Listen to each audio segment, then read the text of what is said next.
The administration of President Muhammadu Buhari is celebrating its second year in office. President Buhari came into office at a time Nigeria's perception in the eyes of the international community was at an all-time low. 2 years on, we assess the administration's policy. Has it worked? Also on the program, the 29th of May every year is also the International Day of the United Nations Peacekeepers. The International Day seeks to highlight the work of men and women of the Nigerian police and the military in difficult environments around the world. The theme for this year's observance is UN Peacekeeping, investing in peace around the world. I'll be joined by a special guest to talk about this. I am Segun Ojumu, and this is Hindsight.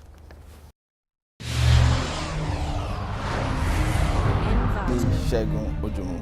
On this program, we'll be bringing you news, views, and exclusive interviews with security that cut across humanitarian aid too. It becomes easier to do business in Nigeria.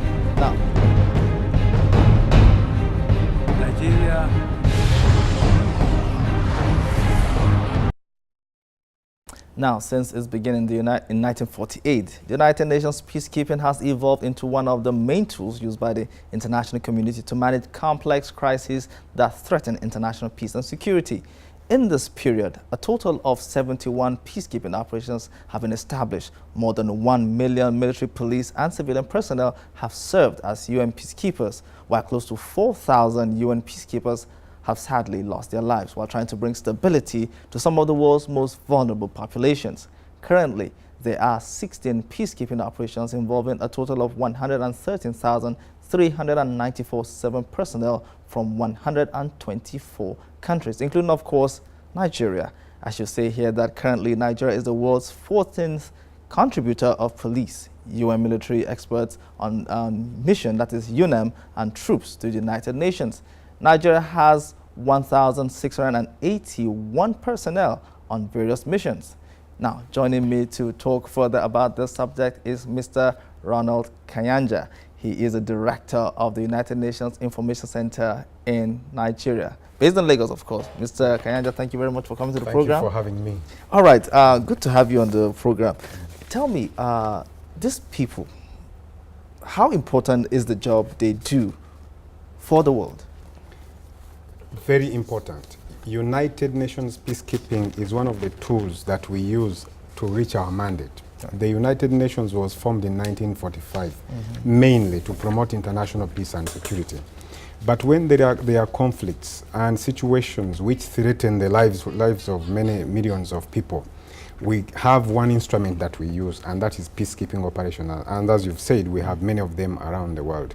So it is very important to save lives. It is very important to stop conflicts, and this has happened in 54 peacekeeping operations which we have closed. So it's a very important tool. Yeah, some would describe these people as unsung heroes, really. Absolutely. And as you have said, unfortunately, many of them, we have lost many in the service to humanity. Last week, the UN Secretary General paid tribute to two Nigerian peacekeeping UN, as we call them, blue helmets, who died. So, and in the past few weeks, we have lost some in Central African Republic, in Mali, and other parts of the world. So it is a dangerous work, but it is work we must do. All right, some will say war is politics by other means, of course. If the politics was good, I mean, we won't have to send men and women, to police the world as it were right now, would we? Absolutely. Peacekeeping operations are really not military or police operations. They are political operations. And the military and the police is to help the politics to work out. When the politics fails, we have these conflicts. And as we try to have negotiations and bring about understanding and so on, that's why we deploy the military or the police to help the process. So actually, peacekeeping operations are political operations. Only that we need the military, we need the police to keep the peace as the discussions and negotiations go on until we reach a good, peaceful situation. An example is Liberia. Yes. Or Sierra Leone. Now we are going to close the mission in Liberia, but we have had to go through political processes to have elections in the country, to establish the rule of law. Now we are confident that Liberia can stand on its own. But the troops were there to make sure that this process pans out. So the process has worked out, the political process, and now the peacekeepers can get out. But of course, other countries where this has not really worked out so far is a country like South Sudan. You have Somalia. Yes. And the Yemen is there too. You know, with all the attendant humanitarian crisis. Yeah. So what is happening in those areas now? How do we get out of the mess? You know, in the beginning, the UN never intended for peacekeeping operations to stay long in a country. Okay. Peacekeeping operations were meant to stay for a short time, giving a space for peace so that people negotiate and go back to normalcy. But we have found that in some situations, like the example you've given in South Sudan, we cannot just pull out the troops, because currently our peacekeepers are keeping in camps more than 200,000 people. You cannot leave these civilians and say the operation is over. Yes. We need to look at a situation where there is normalcy, especially so that people can live in peace, and there are processes to establish some kind of legitimate government, elections and institutions of governance. Then the peacekeepers can live. In some situations, it doesn't take long, like Namibia, didn't take long. In some situations, unfortunately, like what we have in DRC, it has taken very long. In fact, long. So from the 60s, we had this operation. Yeah, funny that you mentioned that, because just this morning, I think was it yesterday, a colleague and I were talking about the DRC. Like, look, since all our adult lives, we've always known DRC has been a troublesome or a trouble spot, really. Yeah. But in that kind of a place now, do you ever see at times that peace will ever reign there? Peace will. And you know what, the peacekeepers, just to remind you that even former President Obasanjo was one of the peacekeepers in the 60s in the DRC. One of the things that they do is to at least make sure that people don't die, people are not killed at random. Even if the political process has problems, at least make sure that people live a bit of a normal life. That's why the operation is still there. Okay. And they have had several elections, they are talking about elections and so on. We hope that things will improve, but it's difficult for the UN to pull out when human beings are in danger. Really, our operation is to make sure human rights are observed and protection of civilians. So it is complicated. Okay. You cannot just leave these people when you know if the UN leaves, they may just be killed. All right. Now, talking about the cost, how do you sustain the cost of this operation? They're not that cheap, are they? They are very expensive operations. They cost. The current total cost of all the 16 operations is something like $14 billion. 14 billion. Yes. But that is much cheaper than conflicts around the world. They are not so expensive, but we have had these challenges of member states saying this is expensive because the money that we use comes from the member states, and the 193 member states. They contribute according to how able they are. So yes, we want to show the importance of saving lives. You cannot put a monetary value to lives. No. If, for instance, 200,000 people are killed in Sudan, what is the value in dollars, in dollar terms? You cannot put a monetary value to that. So yes, they are expensive, but they are necessary tools to protect lives. Necessary tools to protect life, but so many conflicts. We mentioned Yemen, South Sudan, Syria, which is we have back in Nigeria, the Northeast crisis. But is donor fatigue setting in? The Oslo conference some months ago, I think that was in February. Nigeria needed what, $1 billion, 1.5, but they only got a third of that. Yeah, much more money is coming in actually for Nigeria for the humanitarian fund that we. Yeah, but it's true. The world is facing a lot of economic crisis, and it's not easy to get as much money as you would get in the past. That's why, look, in the UN we want to be even much more cost effective. We are closing down the operation in Cote d'Ivoire. We are closing down the operation in Haiti and in Liberia, and we are also reducing the operation in Congo and so on to at least cut down costs. But we must leave, especially in countries where especially civilians are under risk, we must leave a residual team of officers to protect lives. All right, before we let you go, let's zero in on the Nigerian police, which also contribute men and women to these operations. The Nigerian police, here in Nigeria, sometimes they are vilified. But when they go abroad, they come back with medals of honor and, and all of that. Where is the disconnect? What do you think the disconnect is? Actually, I was surprised. Before I came to Nigeria, I worked in East Timor with Nigerian Police. And in fact, the current IGP was with me. We were together in East Timor. He was a peacekeeper. Oh. But we had at that time about 40 contingents from 40 countries. And we always do audits. Nigeria used to come up on top, used to be one of the best. So when I came to Nigeria and I talked to average Nigerians, the way they talk about the police, I was like surprised because I knew the Nigerian police as one of the best. Partly because there is a training institute here for peacekeepers.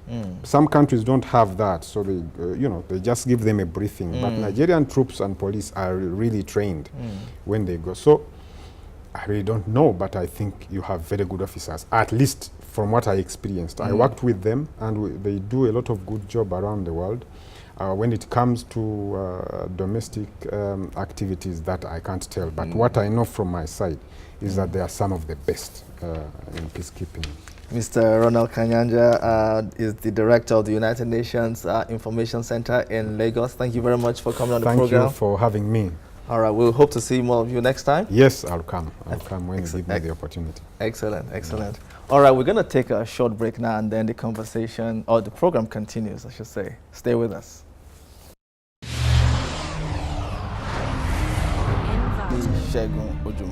On this program, we'll be bringing you news, views, and exclusive interviews with security that cut across humanitarian aid to. It becomes easier to do business in Nigeria.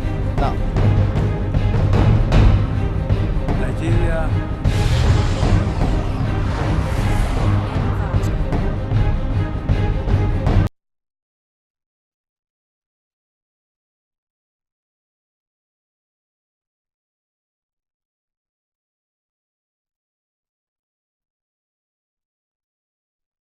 came to office at a time many of Nigeria's key partners were not too keen on doing business with Nigeria, to put it mildly.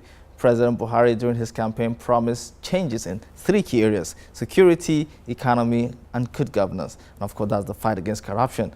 On security, for instance, President Buhari's first task was to travel to neighboring countries like Niger. The strategic move was meant to secure the buy-in of the regional neighbors as Nigeria sought to decimate Boko Haram, which then held large swaths of Nigerian territory. So when I sat down with the Minister of Foreign Affairs, my first question to him was his assessment of the president's foreign policy agenda. So, as you know, he himself gave his 3 priorities for the government. So if you look at them, the 3 of them, you will see that if we start with security, he was able to get the buy-in of the international community and the neighbors into all our security challenges. There were 2 main security challenges: the northeast challenge with Boko Haram and the south-south challenge with the militants. When he took over, those 2 challenges were really creating existential problems for the country. With the Northeast, it was extremely important that he got the buy-in of the major countries, the arms suppliers, for sharing of intelligence, and for the framework, the multinational joint task force for fighting Boko Haram. And he succeeded exceptionally well in achieving those. In the South-South, it was important that the major countries and oil companies kept faith with the country, and he was able to do that, and at the same time engage on negotiations and a diplomatic outreach to the militants. And we've succeeded tremendously in that. And you have seen that the attacks on installations and pipelines have abated, and that the oil production has risen. So as far as security is concerned, we've done extremely well. As regards anti-corruption and good governance, the main focus has been really on the restitution, getting back the stolen funds from foreign countries. We've been extremely successful in there again getting the buy-in of the major countries, the countries in which a lot of the stolen funds have been invested. And that required high-level, diplomatic outreach. It's been extremely successful in doing that, and that has meant that the leaders of those countries have shown tremendous goodwill, good faith, and assistance in helping us to retrieve those funds. So that's been very successful. Where we've had some slight challenges has been in the legal processes in those countries, which have been a bit slow and have meant that some funds are being repatriated, but others are still in the pipeline, as it were. But as far as the most important thing really was the political buy-in and support of the leaders of those countries, and we've been able to achieve those. Now, after his initial trips to our neighbors, President Buhari soon headed to countries like China, Germany, and the United States. He also made trips to France and the Middle East. Indeed, during that period, many accused him of simply spending too much time traveling than actually governing the country. But in the last couple of months, the pace of his trips has slowed down somewhat. Is that due to the state of his health, or is it a deliberate strategy? Were really to open the doors and to establish the confidence. And a lot of what it took to establish that confidence was his own brand, personal brand, of the president. And also, his being able to convince all these countries of his personal commitment and his investing in this change agenda. Now, what Mr. President has really pushed is the implementation of all those agreements, the benefits of those trips of his. You will have noticed and know that a large number of MOUs and other agreements were signed, trade agreements, some involving the private sector, some at the government level. And Mr. President was very keen that there should be rigorous follow-up and implementation of those. So it wouldn't be correct to say that just because there are no high-profile visits to all these countries, that somehow the pace has slowed. On the contrary, it's because the nitty-gritty and the not so visible work regarding the implementation of all those agreements are now what is taking place. Nigeria currently ranks 169 on the Ease of Doing Business Index. This government says it is totally unacceptable. It has therefore set in motion plans to move Nigeria up by at least 20 places when the next rankings are released. To achieve this, the federal government set up the Presidential Enabling Business Environment Council.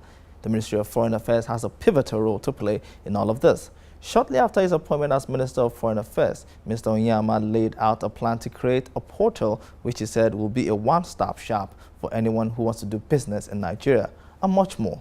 Next, I asked him where exactly his ministry is on that front.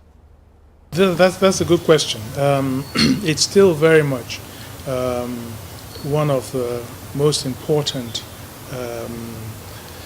deliverables we want to have for this ministry, And so what essentially was required was a platform for Nigerians to have access to foreign markets and for trade promotion. We've done a great deal, and we're hoping to finally launch it in the next 2 to 3 months. The drawback has really been the funding, actually, but we have some funds now, and we hope that we will be able to launch this process, which we really believe will be a major game changer, actually, for the business community. I'm afraid that's the much we can take on the program today.